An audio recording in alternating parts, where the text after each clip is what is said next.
तो आदाब, नमस्कार, गुड इवनिंग, सत श्री अकाल। एक बार फिर आप तमाम लोगों का स्वागत है क्राइम तक की कहानी के इस एपिसोड में। उम्मीद है पूरी फैमिली अच्छी होगी, अपना ख्याल रख रही होगी। आज सैटरडे है और सैटरडे को एक नया सिलसिला, मेरी अपनी क्राइम रिपोर्टिंग के दौरान ऐसी खबरें जो या तो मिस की, डांट खाई, या हिट हुई, तारीफ मिली। कई हिट मिस दोनों ही, कई मिस भी हुई और हिट भी हुई। तो अलग अलग ये खबरें इस सिलसिले के ज़रिए एक अच्छी चीज़ ये हो जाती है कि मुझे खुद उस रिपोर्टिंग के दौर की भोली बिसरी बातें भी याद आ जाती हैं। आज की कहानी जो है, दो चीज़ें हैं इसमें। एक मैं पूरी कहानी सुनाऊंगा कि इसके दौरान क्या हुआ और शायद 7 मिनट की एक रिपोर्ट है, 6-7 मिनट की रिपोर्ट होगी। एंड में वो पूरी की पूरी रिपोर्ट आपको दिखाऊंगा, जिसके ऊपर आज मैं कहानी सुनाने जा रहा हूँ। तो वो इस कहानी के एंड में आप वो पूरी रिपोर्ट देखिएगा और अपनी राय ज़रूर दीजिएगा। करीब 20 साल पुरानी वो रिपोर्ट है और 20 साल पुराना मैं आपको स्क्रीन पे भी दिखाई दूंगा, कुछ डायलॉग मारते हुए। ये मेरे अपने क्राइम रिपोर्टिंग की करियर के अगर हिसाब से देखें और टीवी में, तो पहला ऐसा मामला था जिसमें मैंने कोई स्टिंग ऑपरेशन किया था, पहला। उसके बाद फिर मौका मिला नहीं, इसलिए कि टीवी में एक बुराई ये होती है कि अगर आपका चेहरा लोग पहचान लें तो फिर आप स्टिंग ऑपरेशन नहीं कर सकते। क्यों? क्योंकि जब आप उनके पास जाएंगे तो उन्हें पता चल जाएगा आप कौन हैं, कहाँ से आए हैं, क्या करते हैं। तो फिर वो संभल कर बात करेंगे। फिर बाद में ऐसा भी हुआ कि स्टिंग को लेके बहुत चर्चाएं हुई, तो लोग वैसे ही घबराने और डरने लगे कि पता नहीं कौन सा खुफिया कैमरा कहाँ छुपा कर चलाया है। तो स्टिंग कैमरे में वही लोग या स्टिंग ऑपरेशन में कामयाब होते हैं जो स्क्रीन पर खुद नहीं आते, मतलब जिनका चेहरा आप नहीं दिखाते और चेहरे के मतलब पर्दे के पीछे रहते हैं। तो ऐसे लोग कुछ भी बनकर कहीं भी जाकर स्टिंग ऑपरेशन कर सकते हैं। और हमारी टीम में ऐसे बहुत महारती है जो आज भी खुद स्क्रीन पर नहीं आते लेकिन स्टिंग ऑपरेशन लाजवाब करते हैं। तो ये मेरे अपनी क्राइम रिपोर्टिंग के करियर के पहले स्टिंग ऑपरेशन की कहानी है। कई बार किस्तों में शायद मैंने आधी अधूरी चीज़ें बताई हैं लेकिन आज पूरी कहानी और कहानी के बाद उस स्टिंग ऑपरेशन की वो रिपोर्ट। 2003, ये 2023 है, लगभग 20 साल हो गए। 20 साल पहले दिसंबर का महीना था और मैं करीब 1 दिसंबर को पटना पहुंचा था। वजह ये थी कि खबर मिली थी कि पटना और बिहार के कई ऐसे जेल हैं जहां पर कैदी जिनको जेल के अंदर होना चाहिए, वो जेल के बाहर जब मन करता है घूमने फिरने निकल आते हैं। बहुत सारे कैदी ऐसे हैं जिनको बुखार भी हो मामूली तो वह हेल्थ ग्राउंड पर जेल से बाहर आ जाते हैं और अलग अलग अस्पतालों में, चूँकि एक कानून है कि अगर कैदी बीमार है तो उसको जेल से बाहर निकाल कर इलाज की ज़रूरत है तो फिर सरकारी अस्पताल में ही उसका इलाज होगा। तो पटना में एक बहुत बड़ा हॉस्पिटल है, PMCH, Patna medical college hospital. इसमें एक कैदियों का भी वार्ड, पटना के मशहूर बेऊर जेल जहां लालू प्रसाद यादव भी रहे लंबे अरसे तक, तो बेऊर जेल के ज़्यादातर कैदी या बिहार के अलग अलग ज़िलों के, शहर के वो कैदी जो बीमार हों, अदालत के हुक्म पर उनको जेल से निकाल कर अस्पताल भेजा जाता था। बट मुझे ये खबर मिली थी कि इनमें से बहुत सारे ऐसे कैदी हैं जिनकी सिटिंग है और बहुत सारे डॉक्टर भी उनका साथ देते हैं और झूठी मेडिकल रिपोर्ट बनाकर ये लोग जेल से बाहर निकलते हैं और बाकायदा इलाज के नाम पर अस्पताल में ऐश करते हैं, पार्टी करते हैं, घूमने फिरने चले जाते हैं, जबकि कैदी वार्ड में कुछ पुलिस वाले भी निगरानी कर रहे होते हैं उसके बावजूद। तो खबर मिली। अब उसके बाद चुनौती ये थी कि इन लोगों तक अस्पताल के अंदर कैसे पहुँचे, क्योंकि कैदियों का पूरा एक वार्ड है अस्पताल में, लेकिन वहाँ सिक्योरिटी भी है, सुरक्षा भी है और कैमरा बड़ा तामझाम लेकर जा नहीं सकते, उनसे बात नहीं कर सकते। तो नया नया खुफिया कैमरे सब आए थे, तब उतना अच्छा कैमरा नहीं हुआ करता था। वो एक कैमरा था जो बैग में आप आगे बटन टाइप से लगा सकते थे और उस बैग को अपने साथ रखना था। तो उस वक्त शुरुआत थी 2003। उसी बैग के साथ मैं और उस वक्त कैमरामैन थे मेरे सुबोध कुमार भोपाली। भोपाली नाम नहीं है, सुबोध कुमार है, बट उनको प्यार से भोपाली बोलते हैं, भोपाल के हैं वो। तो वहाँ पहुँचे और अपने सोर्स के ज़रिए फिर पता चला कि एक ही जगह पे बहुत सारे बाहुबली, उस वक्त के बहुत सारे डॉन, और डॉन का कल्चर आपको पता है कि थोड़ी सी बदमाशी करो उसके बाद राजनीति का दामन थाम लो। तो ऐसे बहुत सारे लोग थे जो पहले बाहुबली बने, फिर MLA बने, पर उनके ऊपर अलग अलग मुकदमे थे। कोई कत्ल का मामला था, एक तो उम्र कैद की सज़ा काट रहे थे वहाँ, वो भी वहीं थे, लेकिन बीमारी के नाम पर जब तब ये लोग जेल से बाहर ऐश करते। तो उसी पटना मेडिकल कॉलेज हॉस्पिटल में हम लोग पहुँच गए, उस खुफिया बैग के साथ, मेन कैमरा भी साथ था। तो ये सारी चीज़ आप रिपोर्ट में जो मैं कह रहा हूँ आप हूबहू देखेंगे। जब अंदर गए तो वहाँ टेबल सजा हुआ है, ग्लास है, जाम छलक रहा है, मोबाइल फ़ोन उस दौर 2003 में कैसे होते थे वो भी देखिएगा इस रिपोर्ट में। सिगरेट भी है। एक तो ऐसा है विजुअल में ही दिख रहा है, हम लोग पहुँचे तो वहाँ बाकायदा टीवी लगा हुआ है, जबकि टीवी होना नहीं चाहिए था, लेकिन हम लोगों को नहीं पता था ये आज तक से है। भाई ये नहीं पता था कि ये अभी शूट कर रहे हैं कुछ, क्योंकि कैमरा, मेन कैमरा उनके सामने रखा हुआ था बंद। तो देखते ही पहले उन्होंने टीवी बंद किया, फिर टीवी को हटाने की कोशिश की। तो वो सारी चीज़ें रिकॉर्ड होती गई। और ये वही शूट है जिसमें एक वक्त ऐसा आया था जब उन्हें डाउट हो गया था कि ये लोग कुछ रिकॉर्ड कर रहा है, क्योंकि बैग कंधे पर था। तो उन्होंने कहा कि इसमें क्या कीमती चीज़ है, जब मैंने बैग को नीचे फेंक दिया। और फिर उस बैग ने भी बहुत कुछ शूट किया। फिर बाद में लोगों से बातचीत हुई, उसी बातचीत के दौरान वो हिस्सा उसमें नहीं होगा ऑडियो। पता चला कि जिस कैदियों के वार्ड में मैं बैठा हुआ हूँ उसके बीच में सेंटर में एक गटर का ढक्कन है, मतलब मेन वहाँ से उसी कमरे में एक गटर था और ढक्कन लगा हुआ था। तो उसको अगर खोलो और उसमें किसी को डालो तो वो सीधे PMCH के बराबर में गंगा नदी है, वहीं जाकर वो गटर मिलती है। तो ये भी था ख़तरा कि अगर पकड़े गए और सामने कौन, एक से एक, कोई उम्र कैद की सज़ा पाने वाला, कोई कत्ल के जुर्म में, तो वो सीधे इसी गटर में डालेंगे और हम लोग गंगा में निकलेंगे। तो वो भी ख़तरा था, लेकिन खैर काम करते गए। उन लोगों ने अपनी सबने दलील भी दी। बाद में फिर एक रिपोर्टर बनकर ओरिजिनल, कि हम स्टिंग नहीं कर रहे, उनसे कैमरे पे बाइट भी ली। तो सबने अपनी अपनी दलील दी कि हम बीमार हैं तो हमारा इलाज हक है। कुछ ने ये कहा कि एक शहाबुद्दीन तो दरबार लगाते जेल में, उनको तो कोई कुछ नहीं कहता। इस पूरी कहानी में एक जगह आप देखेंगे कि एक मुन्ना शुक्ला नामचीन नाम है, इनकी तो कहानी ऐसी थी कि ये कायदे से जेल में होने चाहिए, जेल से निकलते थे, गाड़ियों का बड़ा शौक़ है और टेस्ट ड्राइविंग लेने के लिए चले जाते थे। जब भी कोई नई गाड़ी पटना में आए तो इससे कोई मतलब नहीं है वो बाहर हैं कि जेल में, टेस्ट ड्राइविंग लेने के लिए आराम से जेल का दरवाज़ा खुलता और ये लेकर निकल लेते। ऐसे ही एक राजन तिवारी उस वक्त MLA थे और जेल में थे, उनके पर मर्डर का चार्ज था। तो बीमार होकर ये भी पहुंच गए अस्पताल PMCH, लेकिन अस्पताल पहुंचने के बाद ये कहाँ कहाँ जा रहे हैं किसी को पता नहीं। और ये अपने विधानसभा क्षेत्र में पहुंच गए। वहाँ जाकर बाकायदा उन्होंने भाषण दे डाला अपने सारे इलाके के लोगों को। इत्तेफाक से वो भाषण एक अखबार में छप गया और उसमें राजन तिवारी की भाषण देते हुए तस्वीर छप गई। जब तस्वीर छपी तो सरकार, पुलिस मुख्यालय पटना का फ़ौरन हरकत में आया कि ये क्या तमाशा है, जिस बंदे को जेल में होना चाहिए वो जेल के बाहर जाकर रैली को संबोधित कर रहा है। फिर खैर हाथ पैर जोड़कर वापस बुलाया गया कि आ जाओ भैया जेल, हमारी भी थोड़ी इज्जत रख लो। इन्हीं में से एक सूरज भान थे। एक दिन अचानक वो, उनको भी जेल में रहना था, जब तब जेल से बाहर आ जाते। एक दिन जेल में सारे कैदियों को मिठाई बांट डाली। लोगों ने पूछा क्यों, तो बताया गया कि सूरज भान पिता बन गए। अब कई बरस से वो जेल में थे तो कैदियों को समझ ही नहीं आया कि वो यहाँ अंदर भाभी जी बच्चे को जन्म दे रही हैं, माजरा क्या है। लेकिन फिर ये जो कहानी आई कि जेल के अंदर और बाहर और जो पूरा सिस्टम है वो कैसे काम करता है, तो लोगों को समझ में आया कि क्या कहानी है। तो ये पूरी कहानी जो है, इत्तेफाक से आगे बढ़ो उससे पहले ऐसी कहानी कुकू FM कि आप ऑडियो बुक में जाएंगे तो उसमें एक इनसाइड तिहाड़ जेल, आजकल तिहाड़ की भी लगातार चर्चे हो रहे हैं, बातचीत हो रही है, वहाँ के करप्शन सामने आ रहे हैं। तो तिहाड़ जेल के अंदर की सच्चाई क्या है, कैसे कैदी वहाँ रहते हैं और कैसे करप्शन है, क्या कुछ अंदर खाने में खेल होता है, डिटेल में आपको जानना है तो कुकू FM के ऑडियो बुक पर जाएं और इनसाइड तिहाड़ जेल ये आप सुन सकते हैं। तो कुकू FM देश का बेस्ट ऑडियो शो प्लेटफॉर्म है। 15 लाख से ज़्यादा इसके एक्टिव हिंदी पेड सब्सक्राइबर हैं। कुकू FM हर महीने 4200 घंटे के कंटेंट्स के साथ सामने आता है और इस पर 10,000 से ज़्यादा ऑडियो बुक हैं जिसे आप कभी भी कहीं भी किसी भी ज़ुबान में सुन सकते हैं, ख़ासतौर पर हिंदी में। इसमें biography, business, crime, entertainment, politics तमाम बुक हैं।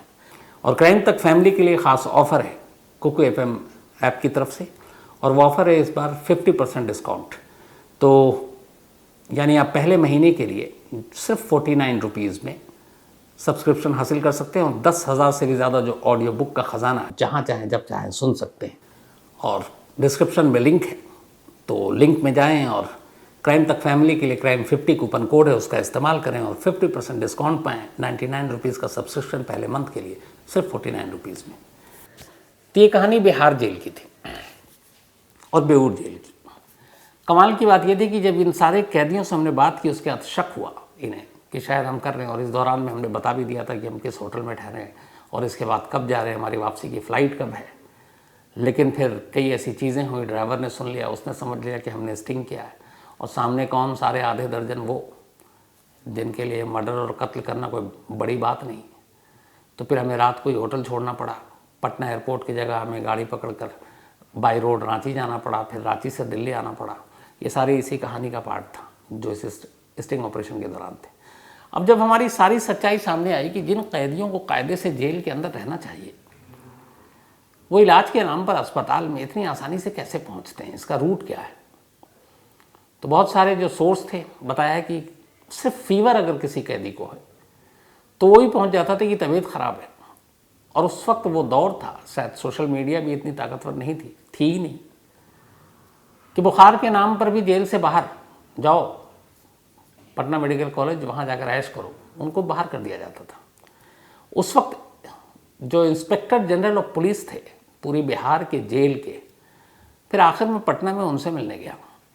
उनसे पूरी कहानी तो नहीं बताई, लेकिन बताया कि हमारे पास ऐसी ऐसी खबरें हैं, सोर्स बता रहा है कि जेल में जो कैदियों को होना चाहिए वो इलाज के नाम पर बाहर ऐश करते हैं, यहाँ तक कि बुखार के नाम पर भी आ जाते हैं।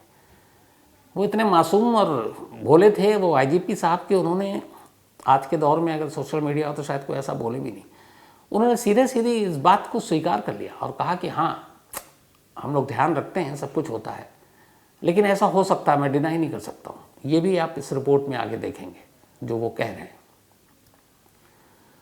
तो ये सारी चीज़ें, सारी स्टिंग ऑपरेशन की, फिर वापस दिल्ली आया, दिल्ली में आकर रिपोर्ट तैयार की, और ये 15 दिसंबर 2003 रात 11:30 बजे से ये कहानी शुरू होती है, जब शूट कर रहे थे, और करीब 2 बजे तक चला था।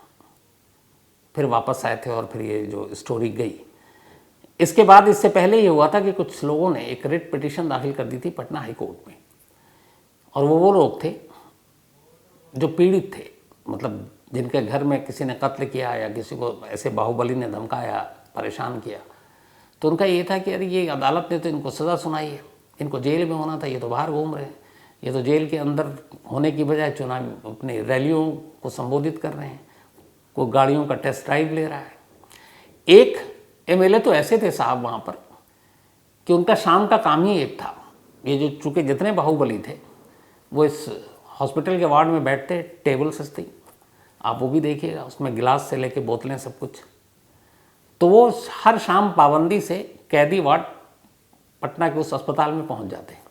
वो मतलब आज़ाद थे, कैदी नहीं थे, वांटेड नहीं थे, लेकिन उनका काम एक था, इन सारे जो नामचीन कैदी हैं, बाहुबली हैं, इनके साथ बैठ के पार्टी करना। तो वो सिर्फ शाम को किसी रेस्तरां, किसी बार या अपने घर में कोई पार्टी नहीं करते, वो इन लोगों के साथ उस हॉस्पिटल के उस वार्ड के उस कमरे में पहुंचते, उनके चेले चपाटी सामान वामान लेकर अपना पहुंचते पीने पिलाने का, और ये बस वहाँ जाकर उनके साथ पार्टी करते। देर रात 1-2 बजे जब पार्टी ख़त्म होती वो उठकर घर चले जाते। अगले दिन फिर यही रूटीन होता, वो वहीं पहुँचते। तो उनकी जो शामें हैं वो इन्हीं कैदियों के साथ अस्पताल के उस वार्ड में कटती थी। उनका भी आप चेहरा देखेंगे। हालांकि अब चूँकि 20 साल हो गए, इसमें बहुत सारी चीज़ें बदल गई, बहुत सारे लोग आज़ाद हो गए, बहुत सारे लोगों के केस ख़त्म हो गए। तो उसको आज के परिप्रेक्ष्य में, आज के हिसाब से मत देखिएगा वो जो रिपोर्ट है, इसको ये आप ऐसे देखिएगा कि ये 2003 का मामला है, यानी कि आज से 20 साल पहले। और 15 दिसंबर की रात जो कुछ हुआ, तो तब तक जो भी इन लोगों के ऊपर केस थे और जिस हिसाब से इन लोगों को सज़ा आई वो उस वक्त तक की। उसके बाद बहुत सारी चीज़ें बदली है, बहुत सारे केस ख़त्म हुए, बहुत सारी सज़ाएँ हुई। तो अभी बदली हुई चीज़ें नहीं, इसलिए मैं आपको रियल वही रिपोर्ट दिखाना चाहता हूँ जो 15 दिसंबर 2003 को शूट किया था और जो फिर आज तक पर चला था। तो इस उधर किसी ने हाई कोर्ट में भी रिट दाखिल कर दी, फिर ये रिपोर्ट आई, उसके बाद ये हुआ कि फजीहत हो गई। कि ये क्या मामला है, कानून का मजाक है। जिन्हें सज़ा हुई उनको जेल में होना चाहिए, वो बाहर है और बाहर में ऐश कर रहे हैं, ऐसा होना नहीं चाहिए। तो फिर अदालत भी सख्त, और इसके बाद फिर इन कैदियों को बाकायदा एक मेडिकल बोर्ड भी बनी कि देखो इनमें से कौन कौन बीमार है, कौन कौन ऐसा है जो सिर्फ बुखार के नाम पे बाहर है, इनमें से वाकई किसी को गंभीर कोई शिकायत बीमारी है कि नहीं है। और ईमानदारी से वो सब, उनमें से किसी को कोई गंभीर बीमारी नहीं थी, सब हट्टे कट्टे तंदुरुस्त। लेकिन एक आसान ज़रिया था जेल से बाहर आने का, और वो थी बीमारी। और बीमारी के नाम पर आप हॉस्पिटल आइए, और हॉस्पिटल में कोई देखने वाला नहीं, न कोई सुरक्षा, क्योंकि सारे बाहुबली भी हैं, विधायक भी हैं उनमें बहुत सारे। और उनकी मासूमियत भरी वो बातें भी सुनिएगा आप, जब उनसे बाद में पूछा कि आप लोगों को कायदे से जेल में होना चाहिए, आप अस्पताल में, यहाँ पे आप ये सारी चीज़ें हो रही हैं, तो उसका भी वो जवाब देते हैं। वो भी बहुत इंटरेस्टिंग है, वो भी सुनिएगा। तो 20 साल पुरानी वो रिपोर्ट, और वो मेरे करियर का पहला स्टिंग ऑपरेशन था, और इसीलिए ये चीज़ याद थी। और असर जब इसका हुआ, इस रिपोर्ट के आने के बाद, तो और भी अच्छा लगा। हालांकि उनमें से फिर से कई से रिश्ते ख़राब भी हुए, लेकिन बाद में कई लोगों ने कहा अरे आपका पेशा भी है। तो उसमें से कुछ MP भी बन गए थे, और दिल्ली में भी मुलाकात हुई थी। तो फिर अब चूँकि एक पेशा, उन्हें भी पता पर्सनल दुश्मनी तो है नहीं हमारी किसी से, बस कोई रिपोर्ट है तो रिपोर्ट करनी है। और उसी में वो शहाबुद्दीन की भी सारी चीज़ें आपको देखने को मिलेगी, कैसे वो अपना दरबार लगाया करता था। अब शहाबुद्दीन हालांकि इस दुनिया में नहीं है, कोरोना की वजह से मौत हो गई थी। तो वो भी सारा, वो सारी जो चीज़ें हैं वो उसमें कैद हैं। तो पहले आप, अब मैं इस कहानी में, इसलिए ज़रूरी है कि इस कहानी को अगर मैं वैसे सुनाता रहूँ और आप उसको, अब चूँकि सारी ज़मीन तैयार हो गई कि कैसे क्या किया, अब अगर आप उसको देखेंगे तो आप ज़्यादा उसको फील करेंगे। तो अब पहले आप वो कहानी देख लीजिए, और इसके बाद जो कहानी के ख़त्म होने का जो सिलसिला अपना होता है, बर्थडे विशेष बाकी, इस रिपोर्ट के ख़त्म होने के बाद तो देखिए। लेकिन याद रखिएगा कि 20 साल पुरानी है, बहुत सारी चीज़ें इसमें बदल चुकी हैं, बहुत सारे केस बदल चुके हैं, बहुत सारे अंदर बाहर हो चुके हैं। तो कुछ इसमें से अब नहीं है इस दुनिया में भी, जैसे शहाबुद्दीन की बात की। तो उसी हिसाब से आप ये रिपोर्ट देखिए। रिपोर्ट ख़त्म होते ही फिर लौटता हूँ। तारीख 15 दिसंबर 2003, वक्त रात के 11:30 बजे, जगह पटना मेडिकल कॉलेज अस्पताल यानी PMCH का कैदी वार्ड। ये वो वार्ड है जहां बिहार की जेलों में बंद सख्त रूप से बीमार कैदियों को इलाज के लिए लाया जाता है। ऐसे ही कुछ बीमार कैदियों की मिजाज पुरसी के लिए बगैर किसी रोक टोक के देर रात हम अचानक वार्ड में घुसे। लेकिन वहां का नजारा देखकर हमें एक पल को यूं महसूस हुआ जैसे हम किसी गलत जगह पर घुस आए हों। बिहार में अब इन साहब की महफिल को देखकर गलतफहमी नहीं होगी तो और क्या होगा। मेज सजाए अपने दोस्तों के साथ हाथों में जाम थामे इस शख्स को देखकर क्या कोई कह सकता है कि ये जनाब उम्र कैद की सजा काट रहे हैं। चौंक गए ना, हम भी आपकी तरह चौंक गए थे जब हमें पता चला कि रांची का ये कुख्यात अपराधी अनिल शर्मा उम्र कैद की सजा इस शान और रंगीनियों के साथ भुगत रहा है। मेरे पास में जितना लगभग केस है सारा साजिश में फंसाया गया हुआ, जबकि हम कोई राजनीति से जुड़े हुए नहीं हैं, किसी राजनीति से जुड़े हुए नहीं हैं, फिर भी हमको तो फंसाया गया हुआ है। और राजनीति के ही तहत हम यहाँ पे जेल में हैं। अनिल शर्मा के ठीक बराबर वाले कमरे का माहौल भी कुछ अलग नहीं था। यहाँ पूर्व विधायक दिलीप यादव इलाज के नाम पर ऐश कर रहे थे। टेबल पर 4-4 मोबाइल फोन रखे थे। हालांकि हमें देखकर उनके चेलों ने मोबाइल फोन उठाने में ज्यादा देर नहीं लगाई। इस कमरे में एक दिन पहले ही पूर्व विधायक के लिए नया टीवी खरीद कर लाया गया था। हमें देखकर टीवी भी फौरन बंद कर दिया गया। अब आप ही बताएं, ये कहां से मरीज दिखते हैं? नहीं, अभी आप अचानक आए हैं तो हमें आप देख रहे हैं कि हम यहाँ उपस्थित हैं, हम तो कहीं घूम नहीं रहे हैं। और हम लोग माननीय न्यायालय के आदेश से, मतलब जो हम यहाँ एडमिट हुए हैं माननीय न्यायालय का आदेश से। इन साहब की कहानी तो और भी निराली है। ये भी पूर्व विधायक है। ये हर रात सिर्फ अपने साथी कैदियों के साथ पीने पिलाने के लिए कैदी वार्ड में महफिल जमाने चले आते। यानी ये कैदी वार्ड ना हुआ, कोई बार या रेस्तरां हो गया। अगर जेल की सख्त दीवारें भी मुजरिमों के हौसले को पस्त न कर पाए तो फिर जेल की चारदीवारी के कोई मतलब या मायने नहीं है। और अगर कहीं जेल ससुराल में तब्दील हो जाए तो फिर कानून का इससे बड़ा मजाक और क्या होगा। बात कुछ अजीब सी ज़रूर है, लेकिन मैं सच कह रहा हूँ, इस राज्य में करीब करीब हर जेल किसी ससुराल से कम नहीं है। यहाँ कैदियों के साथ ठीक वैसा ही बर्ताव होता है जैसा किसी ससुराल में दामाद के साथ। इनका नाम राजन तिवारी है। विधायक होने के साथ साथ इन पर कत्ल का भी मुकदमा चल रहा है। इनके दबदबे की कहानी तो और भी सनसनीखेज है। इलाज के नाम पर ये एक बार जेल से बाहर निकले और अस्पताल के रास्ते सीधे अपने विधानसभा क्षेत्र एक रैली में भाषण देने पहुंच गए। भाषण देते वक्त अखबार में इनकी तस्वीर छप गई। तब पुलिस वालों को याद आया कि अरे इन्हें तो जेल में होना चाहिए था। राजन हमेशा की तरह अभी भी इलाज के नाम पर जेल से बाहर हैं और अब भी जहां उनका मन करता है वहीं घूमते रहते हैं। ऑलरेडी जेल में पहले से बंद थे, उसी समय हम एमएलए बने और उसी समय नेता भी बने। तो अपनी बात मैं सिर्फ कहूँगा आपसे कि पहले भी मैं ट्रीटमेंट कराया हूँ, आज भी ट्रीटमेंट करा रहा हूँ और जब हमको ज़रूरत पड़ेगी, तबीयत खराब रहेगा तब तक ट्रीटमेंट कराना मेरा दायित्व है। मैं आगा मैंने आवाज़ अपना दूंगा। यह मुन्ना शुक्ला है, यह भी विधायक है और ख़ास बात यह है कि यह भी बीमार है। जाहिर है ऐसे में जेल से बाहर इनका भी इलाज चल रहा है। मुन्ना साहब को नई गाड़ियों का बेहद शौक है।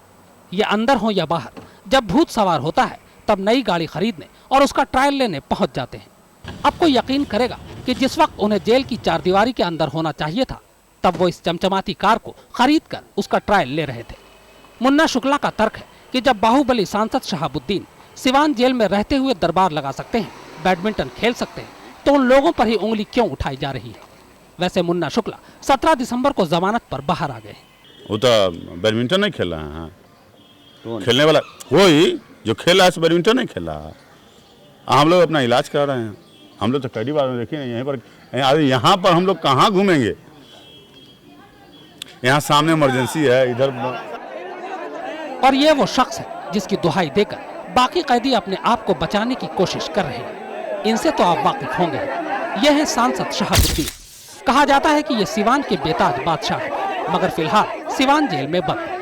सांसद साहब यहाँ हर रोज अपनी मर्जी से दरबार लगाते हैं, जिसमें हजारों लोग शामिल होते हैं। जेल के अंदर ही बड़े बड़े देगों पर शहाबुद्दीन के बावर्ची उनके लिए खाना बनाते हैं।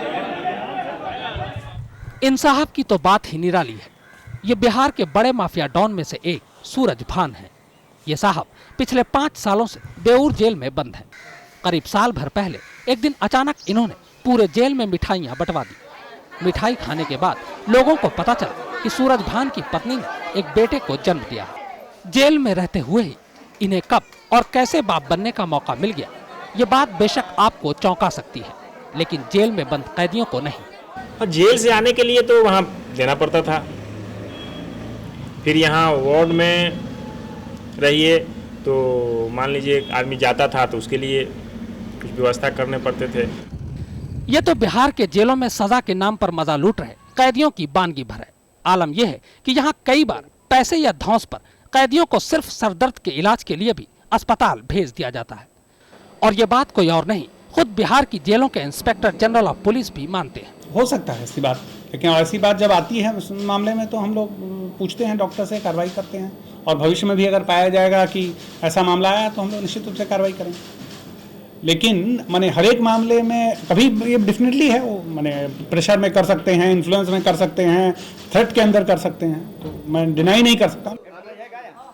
बिहार हाईकोर्ट ने पिछले हफ्ते ही इलाज के नाम पर ऐश लूट रहे ऐसे कैदियों को फौरन वापस जेल भेजने का हुक्म सुनाया है। लेकिन इन कैदियों की माने तो बीमारी वो बला है जो कभी भी आ सकती है, यानी इनकी सेहत कभी भी बिगड़ सकती है और ये जब चाहें सजा के नाम पर मजा लूटने अस्पताल पहुंच सकते हैं। कैमरामैन सुबोध सक्सेना के साथ शम्स ताहिर खान, पटना, आज तक।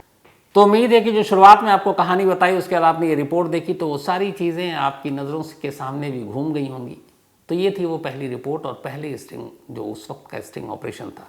इसमें जो आप टेबल पर सारी चीज़ें, बोतल, गिलास, ये सब देख रहे हैं, ये मेन कैमरा से शूट नहीं किया था। वो जो हिडन कैमरा था उसका ऐसा फ्रेम बन गया था कि वो सारी चीज़ें रिकॉर्ड हो गई थी और यही वो सबूत बन गया था। और इस सबूत के बाद बहुत सारी चीज़ें हुई कि हाँ, एक हॉस्पिटल के अंदर इस तरह की पार्टी करने का कोई मतलब नहीं बनता है। तो फिर बाद में कोर्ट ने इसको संज्ञान में भी लिया और फिर कुछ वक्त तक आगे सख्ती रही। ऐसी बीमारी के नाम पर कैदियों को बाहर जाने से रोका गया। कोर्ट बड़ी सख्ती से उनके मेडिकल हिस्ट्री को देखती, लेकिन फिर धीरे धीरे सब भूल गए, जैसे मैं भी भूल गया। उसके बाद फिर से पुरानी चीज़ें लौट आई, फिर वही जेल के बाहर की मस्तियाँ शुरू हो गई थी और ये सिलसिला चलता रहा। आज भी बिहार के जेलों की हालत कोई बहुत अच्छी नहीं है, जैसे यूपी की या इवन एशिया की सबसे बड़ी और सबसे सुरक्षित माने जाने वाली तिहाड़ जेल की है। तो हर जगह हर जेल की कहानी यही है। और ये उस ज़माने में मुझे याद आया था जो डायलॉग आपने सुना था कि जेल वाकई ससुराल जैसा है और कैदी जो है वो दामाद जैसे हैं। तो ये थी वो रिपोर्ट और ये थी वो कहानी। अब ख़त्म करूँ तो वादा जैसा भाई अपना सिलसिला। आज सुरेश गायकवाड़ इनका बर्थडे है, तो हैप्पी बर्थडे सुरेश जी। और ये मुंबई से and thank you so much आपके प्यार के लिए। ताबिश इनका भी आज बर्थडे है, तो हैप्पी बर्थडे ताबिश। और शब्बीर हुसैन ने भेजा है बिलासपुर से। राजेश कौर पन्नू इनका भी आज बर्थडे है, तो हैप्पी बर्थडे राजेश।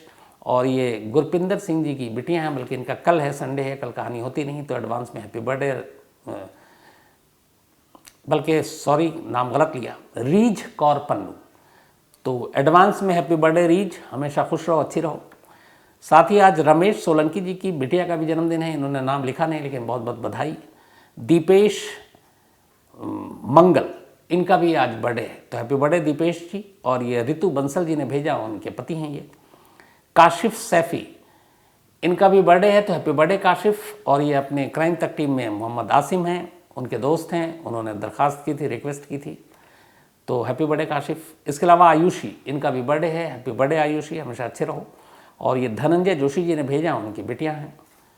इसके अलावा कविता भट्ट और प्रियांशु गुसाई, इन दोनों की आज मैरिज एनिवर्सरी है, आप दोनों को बहुत बहुत बधाई, मुबारक।